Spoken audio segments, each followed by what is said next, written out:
You're listening to The World at 8 with Lynn Mozart.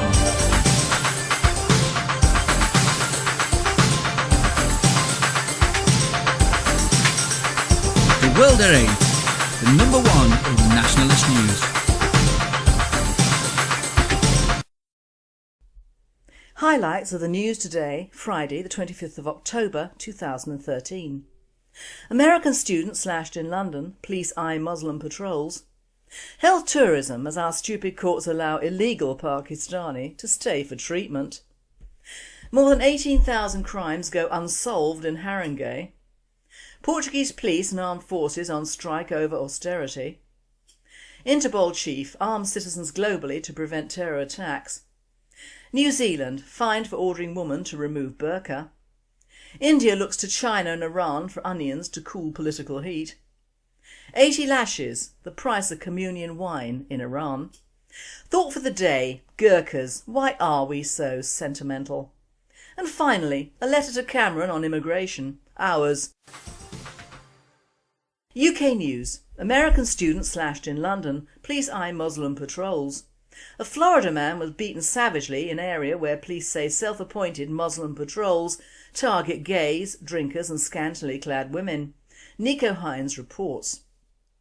An American student has been attacked by an Asian gang while out drinking beer with friends in an area of East London where Muslim patrols had previously attempted to enforce Sharia law. Francesco Haringey, 22, who lives in Florida, was beaten savagely by the men who surrounded him, who kicked and punched him before smashing the bottle of beer into his face. Haringey was taken to hospital with deep slash wounds to his head. He has suffered permanent scarring and a chipped tooth. Detailed CCTV footage captured the attack on 22-year-old Mr Haringey, who was left covered in blood and needed 23 stitches to his face. The attack took place in an area where police say self-appointed Muslim patrols have been operating. The men have allegedly targeted gay Londoners, drinkers and women they consider to be dressed inappropriately. World at 8 comments. None of us like public demonstrations of gays or drunks, but it is still our country and the police should be on patrol in these areas to protect us, not self-styled Muslim vigilantes who seem to get away with murder or near murder. Has anyone been arrested? Health tourism as our stupid courts allow illegal Pakistanis to stay for treatment. The Daily Mail reports, thank you very much, for the years those who've warned about the true cost of health tourism have been called racists. Now the truth is out. A report commissioned by the government on foreign visitors and short-term migrants treated in the NHS reveals that their care is costing £2 billion a year. While the Independent proclaims the truth about health tourism, twice as many foreign visitors pay to use NHS's exploit free healthcare in Britain, new research that turns the high-profile debate on its head has found that 18 NHS trusts made a total income of £42 million in 2010-2011 from foreign paying patients. Then, the Express tells us, taxpayers face a huge bill for a Pakistani teenager's medical care because he won the right yesterday to fight for free NHS treatment because it is superior to the care he would get in his homeland. The 16-year-old was facing deportation but has been told he can appeal against it on human rights grounds because of his medical problems. The teenager and his mother came to the UK in June last year on a 6-month visitor's visa. They immediately applied for asylum and permission to stay on human rights grounds as well as seeking out medical treatment. After the Home Office refused the pair's applications, they appealed and yesterday's hearing was their 5th legally aided attempt to get the decision overturned. World at 8. There is a huge difference between £2 billion and £42 million. The Independent is trying to deceive the British public while bleeding heart judges are trying to destroy not just the NHS but our country. More than 18,000 crimes go unsolved in Haringey. From the Haringey Independent we learn that more than 18,000 crimes were unsolved in the borough last year, according to figures released by a senior politician. Joanne McCartney spoke of her shock after she found out that police only solved 20% of reported crimes in 2012 to 2013. The London Assembly member for Haringey and Enfield said the borough was trailing behind the national average of 27%. According to the latest police crime figures, there were 18,609 unsolved crimes in Haringey in the last year, which represents 80% of the total reported crimes. Despite fewer crimes being reported in 2012-2013, the number of unsolved crimes is up from 2008-2009, when the 30% of crimes were solved by the borough's police. Since May 2010, Haringey has lost 58 police officers and 56 police community support officers. World at 8. Isn't it wonderful that reported crime is falling dramatically throughout the UK? Otherwise there will be even more crimes going unsolved. Look at the ethnic mix of Haringey and wonder. European news. Portuguese police and armed forces on strike over austerity. In addition to regular workers, security forces have also taken to the streets to protest the Portuguese government's austerity measures and the 2014 budget, which calls for cuts to the defence sector. The National Association of Armed Forces Sergeants has announced that it will be staging a protest in Lisbon on November the 12th, while another one will be held by the Police Officers Union. These two latest initiatives are coming in addition to the strikes called by unions immediately after the government passed the budget. On October 25th, postal workers will go on strike, and on November the 8th, state employees, a sector hit especially hard by the austerity measures, will. On November 9th, transport and communication workers will also be on strike. The least popular measures to be brought include a reduction in wages for state employees and a 5-hour increase in works hours per week, a rise in the retirement age to 66 years old, and a halt to reversibility pensions if the accumulated total is over €2,000 per month. Interpol chief arms citizens globally to prevent terror attacks. Interpol Secretary General Ronald Noble told ABC News that one of the only ways to prevent terrorists from hitting soft targets was to arm citizens globally, noting that the Westgate Mall siege would have been averted far quicker if it had taken place in gun-friendly areas like Denver or Texas. Noble's statements are a powerful rebuttal to the anti-gun lobby, especially given his background. The Interpol chief was formerly the head of all law enforcement for the US Treasury Department. Stressing that an armed citizenry was the only option, besides turning soft targets like shopping malls into enclaves surrounded by extraordinary security perimeters, Noble suggested that the siege in Kenya, which dragged on for days and ended in the slaughter of 60 civilians, represented a huge public relations blow for gun control advocates. Noble's argument that guns in the hands of responsible citizens can prevent bloodshed is backed by hard statistics. World at 8. Not according to UK BNP members it doesn't, but perhaps they may have to rethink this rule in the future. Belly of the Beast. There's no report today as Nick is visiting the home of Rudyard Kipling on his day off, and we'll tell you all about it next Friday. World news. Fined for ordering woman to remove burqa. A foreign student had nightmares after a shopper in a Dunedin supermarket told her either to take off her burqa or leave New Zealand. Farm worker Yuet Rappard appeared before Justices of the Peace in the Dunedin District Court yesterday and was found guilty of offensive behaviour and fined $500 for telling a student to remove her burqa on May the 17th. Rappard, representing herself, did not dispute that she told a University of Otago student to take off her burqa at Gardens New World, but told the court she was expressing her freedom of speech. "I said shame on you, you should take it off. When in Rome you should do as the Romans do." Rappard, who moved to New Zealand from the Netherlands when she was a child, believed burqas should be banned and felt intimidated when she saw people wearing them. The student, whose identity was suppressed, said being shouted at first when she was at the checkout and then a few minutes later outside the supermarket left her shaken. Speaking outside court, Rappard was unrepentant. The guilty finding was an example of political correctness gone mad, she said.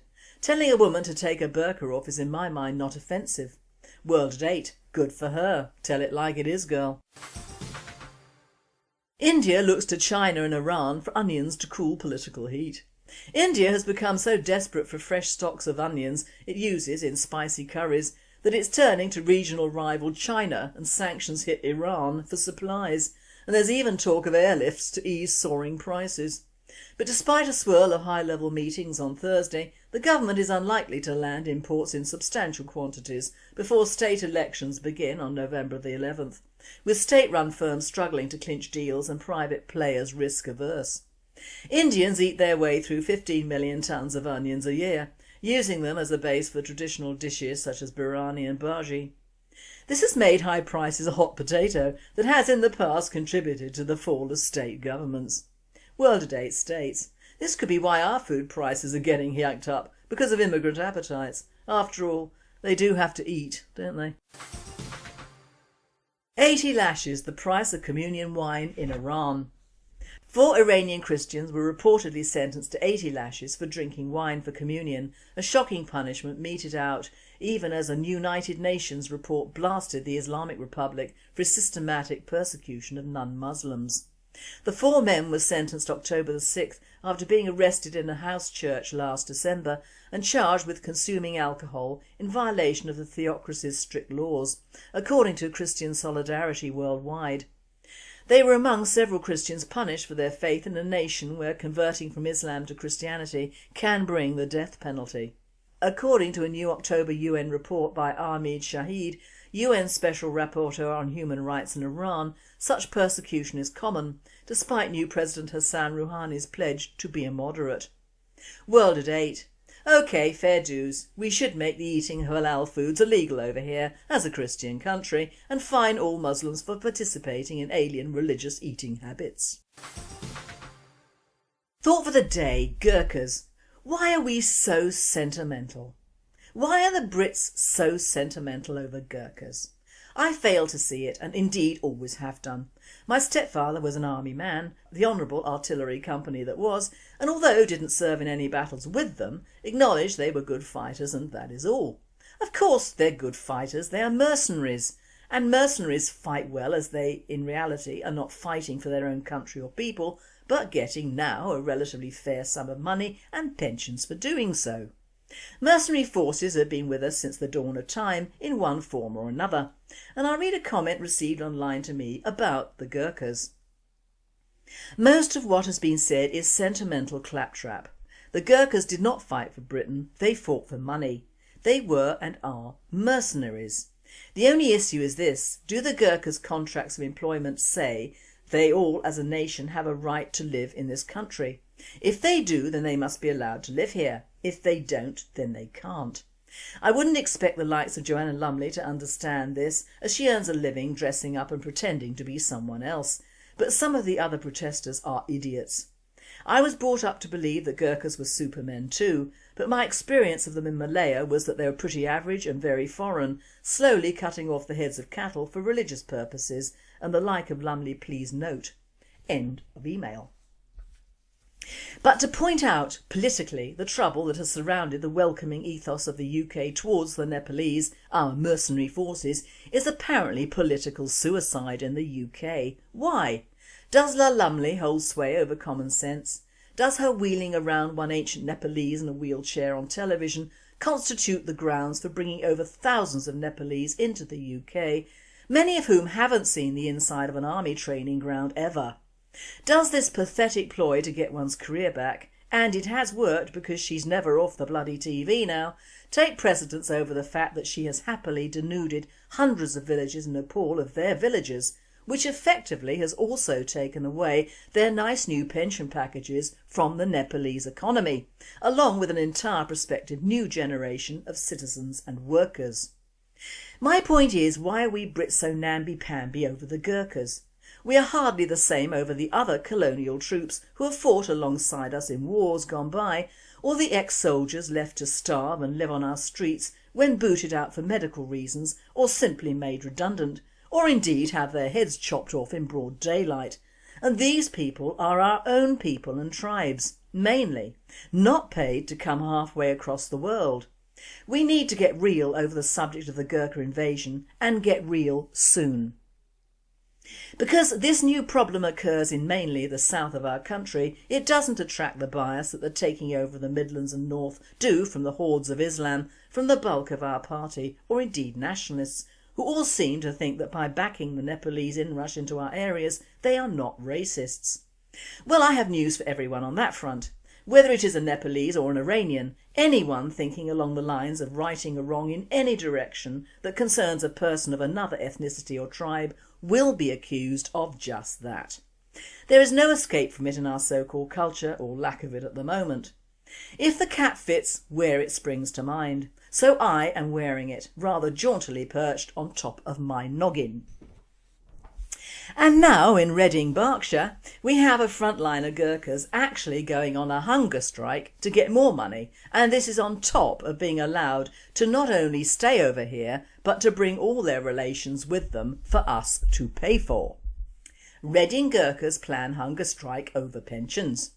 Gurkhas, angered by what they say is the government's refusal to give them equal pension rights, are beginning a hunger strike later. About 60 Gurkhas from Reading say they will starve themselves to death unless there is a change to their pensions. 2 Gurkhas will start a hunger strike at 1300 BST. 24 hours later another 2 will take over, building to a mass hunger strike on the 7th of November. In April, Gurkha veterans from across the country went to Westminster to plead for equal pension rights in line with the rest of the military. About 25,000 Gurkhas who retired before 1997 get about a third of the pension received by their British former comrades. Gurkha veteran Gyan Raj Rai said, "I was already prepared to die for Britain and I have been campaigning for the last 15 years at my own expense. We don't have any more money to do a campaign, now the only thing left is my body." In a statement, the Ministry of Defence says, Gurkha terms and conditions of service have always been fair. They have reflected the environment the Gurkhas were in, and they have changed and improved over time to reflect the Gurkhas' changing circumstances. There are 10,000 Gurkha veterans living in the UK, many of them in Reading and Aldershot. In 2009, the government allowed former Gurkha soldiers who had retired before 1997 to settle in the UK following a high-profile campaign led by actress Joanna Lumley. What it doesn't say is that apart from the rehoming of the thousands, changes to pension rules in 2007 gave serving Gurkha soldiers equal pension rights with other service personnel in the UK.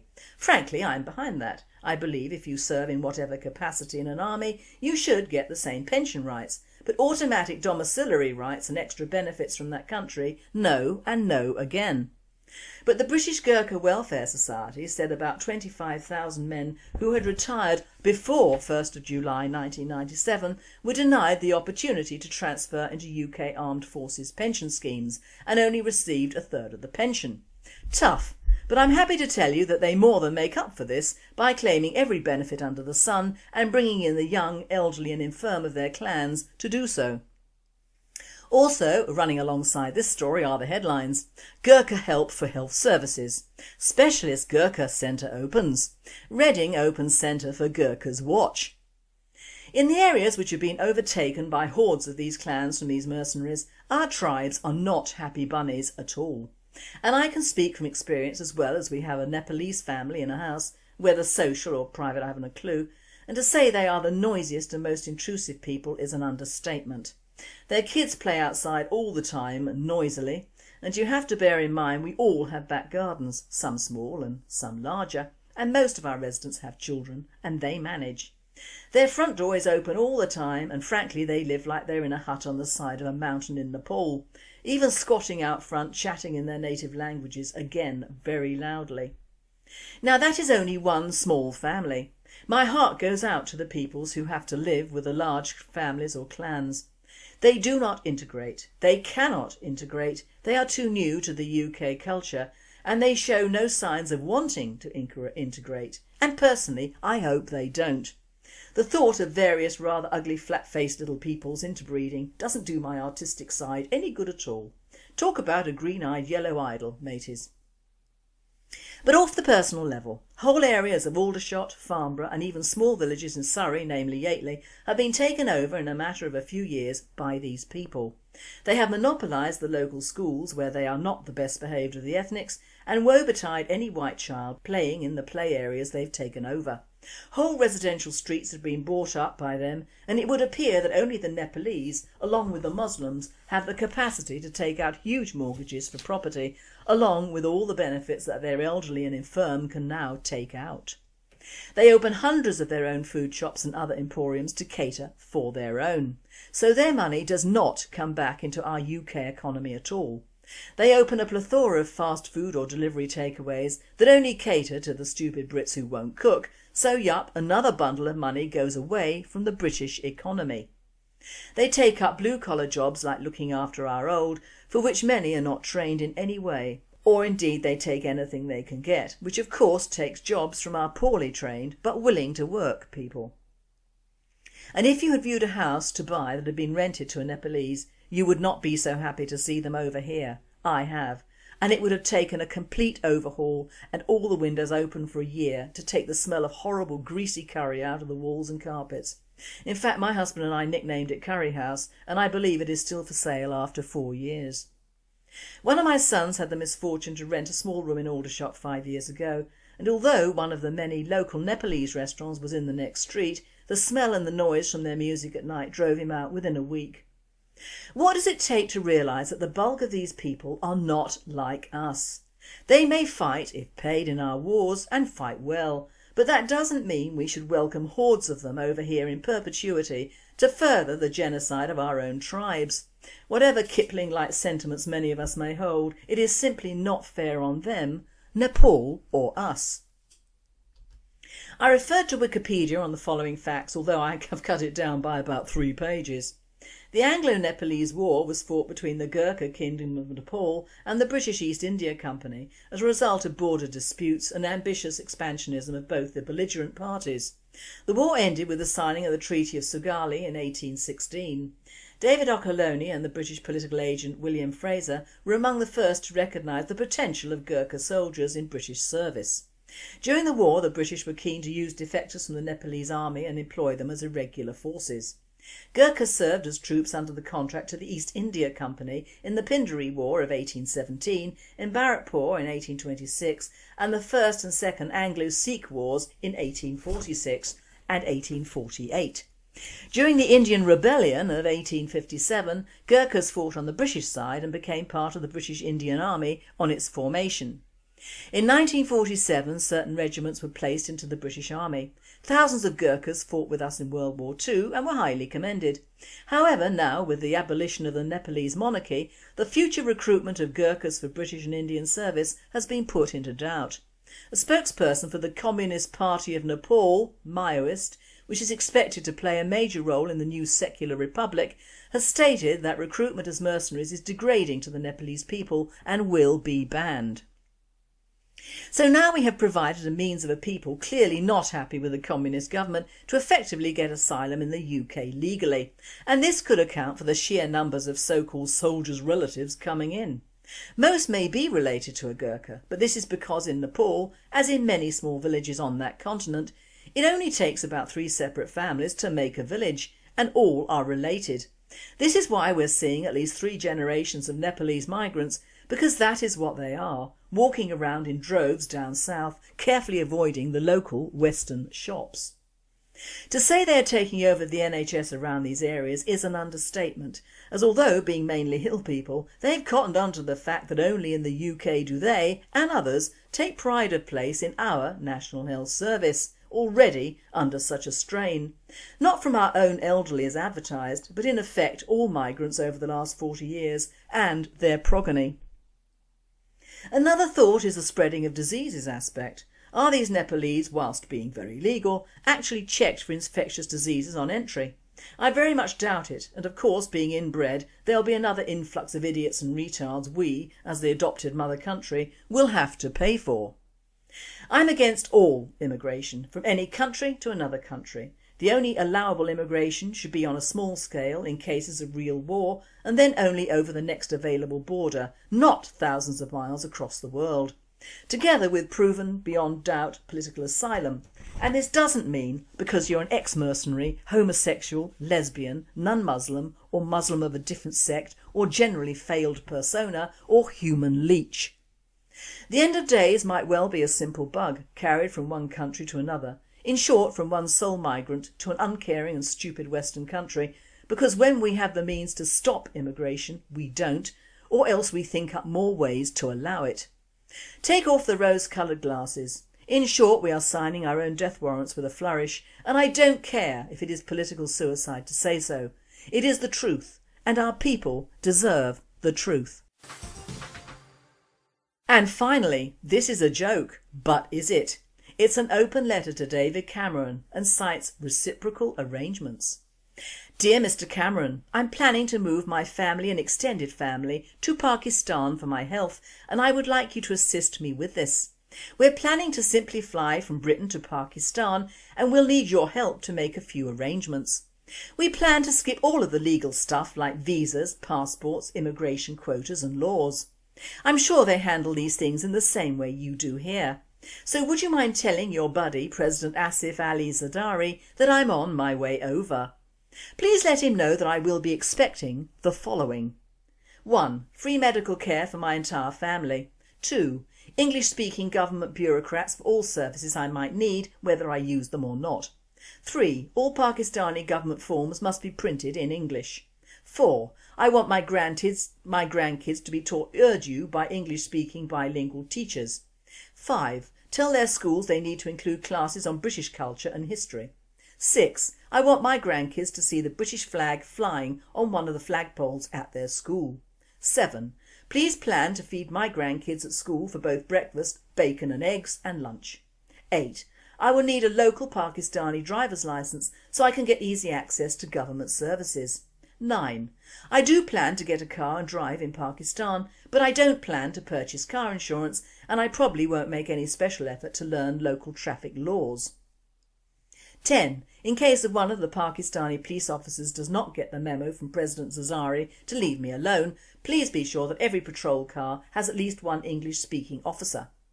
11. I plan to fly the British flag from my housetop, put British flag decals on my car and have a gigantic celebration on December the 25th. I do not want any complaints or negative comments from the locals. 12. I would also like to have a nice job without paying any taxes, or to have any labour or tax laws enforced on any business I may start. 13.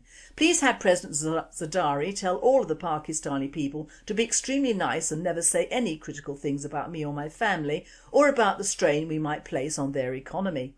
14. I want to receive free food stamps. 15. Naturally, I'll expect free rent subsidies. 16. I'll need income tax credits, so although I won't pay Pakistani taxes, I'll receive money from the government. 17. Please arrange it so the Pakistan government pays me £4,500 to help me buy a new car. 18. Oh yes, I almost forgot. Please enrol me free into the Pakistan Social Security programme so that I'll get a monthly pension cheque in retirement. I know this is an easy request because you already do all of these things for all of his people who fly to Britain from Pakistan. I'm sure that President Zardari won't mind returning the favour if you ask him nicely. Thank you so much in anticipation of your kind help. You've been listening to The World at 8. I am Lynn Mozar, and I and the team at World at 8 and Radio Britain wish you all a very happy and a very safe weekend.